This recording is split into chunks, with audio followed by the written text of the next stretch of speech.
자, 국내 입양 특별법에는 이제 새롭게 추가된 내용으로 국내 입양 활성화 기본 계획이라는 게 있습니다. 5년에 한 번씩 보건복지부가 주도해서 작성하게 돼 있고요.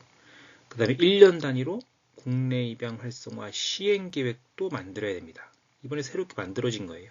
그러니까 국내 입양 활성화를 목적으로 하는 법이니까. 근데 이제 문제는 국내 입양 활성화 기본 계획에 그러면 어떤 내용을 작성할 것인가, 어떤 내용을 채워넣을 것인가, 이게 중요하죠.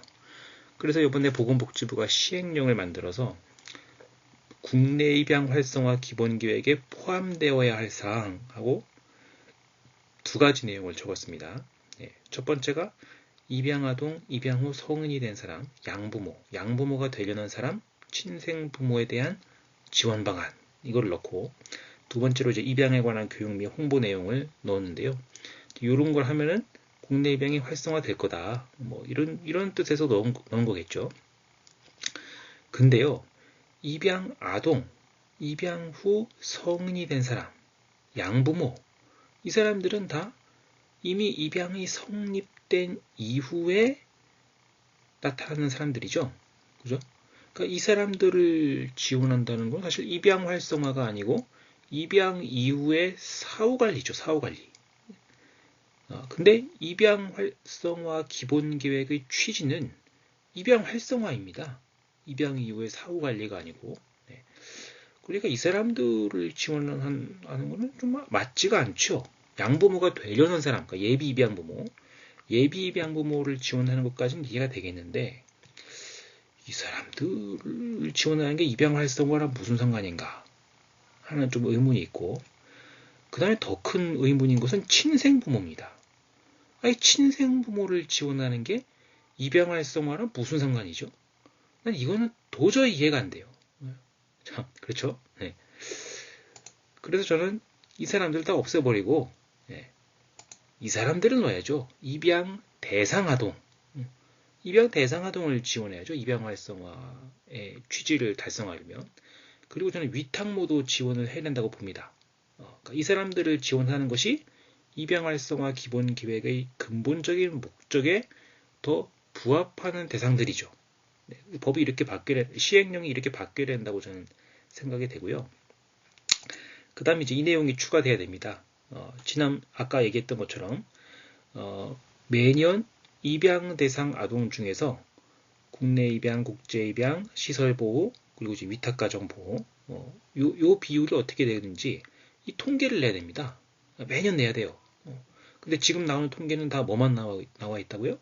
국내 입양, 국제 입양 비율만 나오고 있어요. 그러니까 이미 입양된 아동 중에서 국내 입양 몇 프로, 국제 입양 몇 프로 이렇게만 알고 있으니까 입양 안 된 사람들이 입양이 안 되고 시설 보호 또는 위탁 가정에서 계속 장기간 이렇게 있는 그런 아이들의 비율이 추적이 안 됩니다. 그러니까 요거를 통계를 내야죠. 그래야 입양이 활성화되고 있는지 안 되고 있는지를 알 수가 있죠.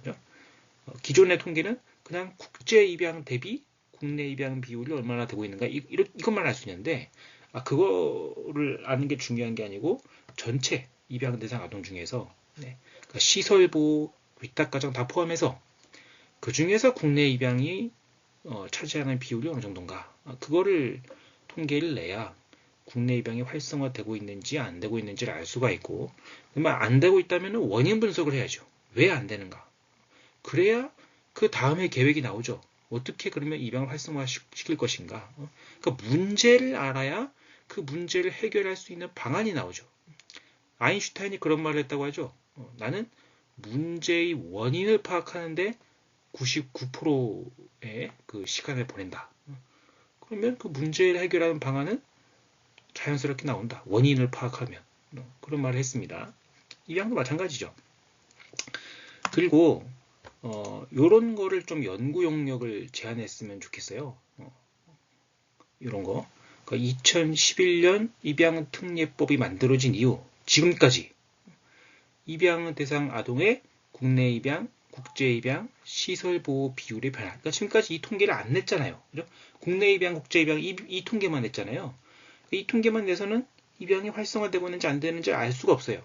시설 보호까지 합쳐서. 그 중에서 국내 입양이 몇 프로 되고 있는지를 2011년부터 매년 통계를 내는 거죠. 그러면 국내 입양이 증가하고 있는지 감소하고 있는지 그 현상을 분석할 수가 있을 것인데 저는 감소하고 있다고 봅니다.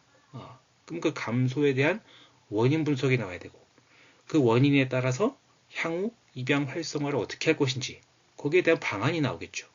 이런 것들을 한번 연구 주제로 삼아서 그 보건복지부 산하에 뭐 보건사회 연구원도 있고 하니까 거기 연구 용역을 한번 넣어서 한번 연구를 했으면 좋겠습니다.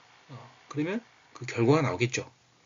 그 결과에 따라서 국내 입양 활성화의 어떤 구체적인 방안을 수립하는 것이 이 법의 목적, 국내 입양 특별법의 목적인 국내 입양 활성화를 진정으로 추진할 수 있는 것이고 정부의 그 의지를 확고하게 또 보여줄 수 있는 그런 아이템이 될 수 있을 겁니다. 그래서 이 연구 영역 제가 제안 드리고 싶습니다.